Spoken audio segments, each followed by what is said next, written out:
Welcome to Ruma village story YouTube my channel. তো বন্ধুরা চলে এসেছি নতুন ভিডিও নিয়ে শেয়ার করতে। তো আমার সমস্ত ইউটিউবের বন্ধুর দিকে জানাই অনেক অনেক ভালোবাসার শুভেচ্ছা। তো দেখো হঠাৎ করে বাবার বাড়িতে যাব। তো বোন সকালে ফোন করেছে যে আমি যাব, তুইও চলাই।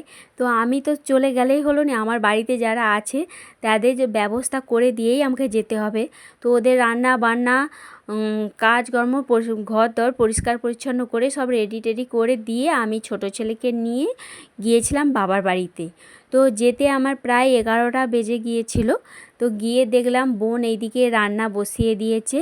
তো বোন যখনই যায় কিন্তু ও রান্নার দিকে আগে চলে যায়। ওর ডিপার্টমেন্টে রান্না, আর আমার ডিপার্টমেন্টে বাসন যত কিছু বাসন বেরোবে সেই বাসন কুসন মাজাটা আমার ডিপার্টমেন্টে। তো রান্না বান্না হয়ে এসেছে, আর এদিকে দেখো ছেলে টিভিতে কার্টুন দেখছে।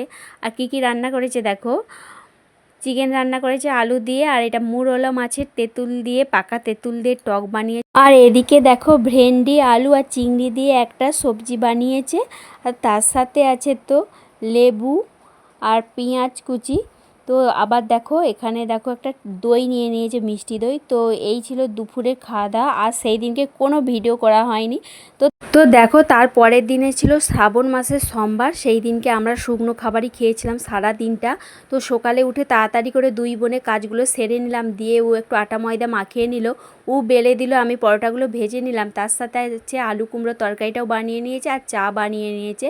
দিয়ে সবাই আমরা খেতে বসে গেছি। তোমাদেরকে একটু পরোটা দিয়ে একটু নাচ দেখিয়ে দিল।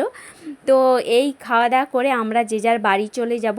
তো বাড়িতেও এসে কিন্তু আমি সারাদিন ওই দিনকে শুকনো খাবার খেয়েছিলাম, যেহেতু শ্রাবণ মাসের প্রথম সোমবার ছিল। এইটা ছিল আগের ভিডিও, তোমাদের সাথে কিন্তু এখন আমি শেয়ার করলাম। তো ভিডিওটা কেমন লাগলো অবশ্যই তোমরা জানাবে, আর ভালো লাগলে কমেন্ট করো।